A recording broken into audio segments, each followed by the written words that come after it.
दिनै जोङो फैबाय थानाय जि मागो दाननि नैथि मंगलबार गोथार बाथौ सान बे बाथौ सानजों सोमोन्दो लाखिनानै जोंनि बरखारुवा गुदि बाथौ आफादनि जिथु 13थि गोथार बाथौ सान लोगोसे गिबि मागो मेला बे मागो मेलानि थाखाय दिनै जोङो गाहाय खुन्थिया बे गाहाय खुन्थियाखौ दिनै गायसननाय जादों।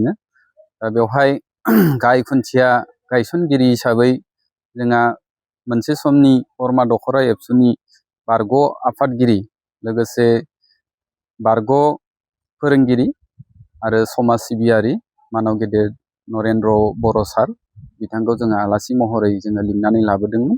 दा बिथाङा दिनै मोजाङै मोजां दिनैनि जिथु जोंनि फैबाय थानाय जिथु हाबाफारि बे हाबाफारिनि जिथु गाहाय खुन्थिया बे खुन्थियाखौ दिनै जोङो गायसनजेननाय जाबाय। बेखौ जोङो ओरैनो 7 दिनिया हाबाफारि लानानै जोङो खुंनाय जादों। 7 साननि थाखाय जोङो बायदि हाबाफारि बे 7 सानाव जोंहा बायदि हाबाफारिफोर जोङो लानाय जादों। बे 7 साननि थाखाय जोङो बेखौ खुंनो थाखाय आखायाव लानाय जादों। दा बेवहाय जोङो बे 7 दिनिया जिथु हाबाफारि बे हाबाफारियाव जोङो गुबुन गुबुन जों हाबाफारिफोर लानाय जादों। जेरै सोलोंथाइ बिथिं बा धोरोमारि बिथिं आरो हारिमु बिथिं आरो थुनलाइयारि बिथिं बिदि मोनफ्रोमबो बिथिङाव नोजोर बोनानै जोङो बे धोरोमारि मोनसे हाबाफारिब्लाबो जोङो गुबुन गुबुन बिथिंखौबो जोङो नोजोर बोनानै बायदि जोङो हाबाफारि लादों। जेरै हारिमु आयदायाव जोंहा थाहैगोन बिथिं हारिमु मोनाबिलियाथ' जोंहा थाखागोन।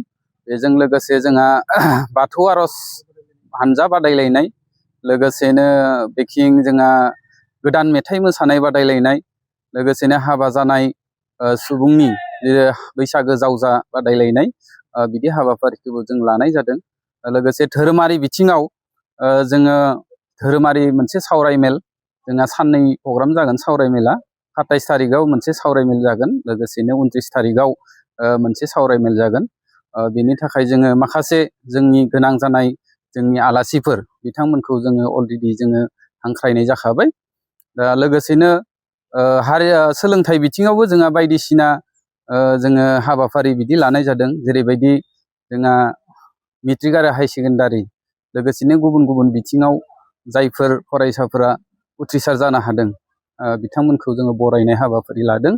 आरो लोगोसेनो गेलेनाय बिथिं बे गेलेनाय बिथिंखौबो जोङो लाफानाय जादों। बे गेलेनाय बिथिङाव जोङो ओरैनो उन्दै उन्दै फरायसा फरायसुलिफोरनि जोङो बायदिसिना गेलेनाय बादायलायनाय बेखौ लानाय जादों। आरो लोगोसेनो 26 जानुवारि बे 26 जानुवारियाव जोङो मुंख्लं दिजेन मोसाहारि आरो रुंसारि हाजारि बर' बिथांमोननि गोसोखांथियाव गामियारि बुलुर गेलेनाय बादायलायनाय बे हाबाफारिखौबो जोङो लाफानाय जादों। लोगोसेनो बेवहाय जोंहा गोसो बोथावना हिसाबै जोंहा मिना बाजार थागोन, एक्सप' थागोन, बायदिसिना दखान फाहार बेवहाय थागोन आरो लोगोसेनो मोनसे पार्क थागोन। बिदि आरो माखासे बिदिनो जोङो माखासे गोसो बोथावना हाबाफारिफोरखौ जों बेवहाय खालामनाय जागोन।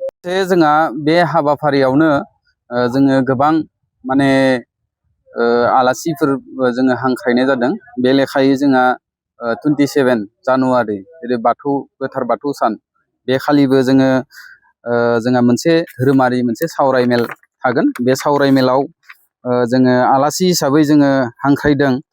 बेखेवगिरि आलासि हिसाबै फैगोन जोंहा मुस्रि महेश बसुमतारी माने सिनियर फाइनान्सियेल एडभाइजार बिटिसि बिथाङा बाहागो लागोन। लोगोसेनो गाहाय आलासि हिसाबै जोङो बाहागो लागोन मुस्रि भगिरथ रामसियारि गाहाय गोथारै मिरु दुलाराय बाथौ गौथुम आरो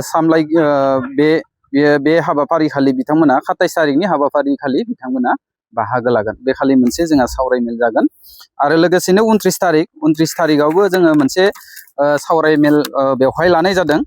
बे सावरायमेलाव जोंहा बेखेवगिरि आलासि हिसाबै फैगोन मुस्रि थानेस्वर बर' बिथाङा जाबाय माने समाज सिबियारि आरो बारग' गाहाय नेहाथारि अल आसाम ट्राइबेल संघनि बिथाङा बेखेवगिरि हिसाबै फैगोन। बे गाहाय आलासि हिसाबै फैगोन जोंहा आसाम आयेन आफादनि बुंथिगिरि सार बिस्वजित दैमारि सार बिथाङा 29नि जिथु सावरायमेल बे सावरायमेलनि गाहाय आलासि हिसाबै बिथाङा नुजाथिफैगोन आरो लोगोसेनो गाहाय सावरायगिरि हिसाबै नुजाथिफैगोन जोंहा दुलाराय बाथौ गौथुमनि लेङाइ आफादगिरि मुस्रि कृष्ण कान्त बर' सार बिथाङाबो बे दिना सावरायमेलाव नुजाथिफैगोन आरो लोगोसेनो जोंहा 31 जानुवारि बेखालि लास्ट जोबथा खालार बे जोबथा खालारनि जिथु गेवलां मेल बे गेवलां मेलाव जोंहा बेखेवगिरि आलासि महरै बाहागो लाफैगोन मुस्रि गंगाधर रामसियारि सार समाज सिबियारि लोगोसे सोमेश्वरी ब्रह्म थुनलाइयारि बान्था मोनगिरि बिथाङा सारा फैगोन आरो गाहाय आलासि महरै नुजाथिफैगोन मुस्रि प्रेस मुसाहारि जोंहा मावफुं सोद्रोमा बिटिसि बिथाङाबो बे दिनाखालि नुजाथिफैगोन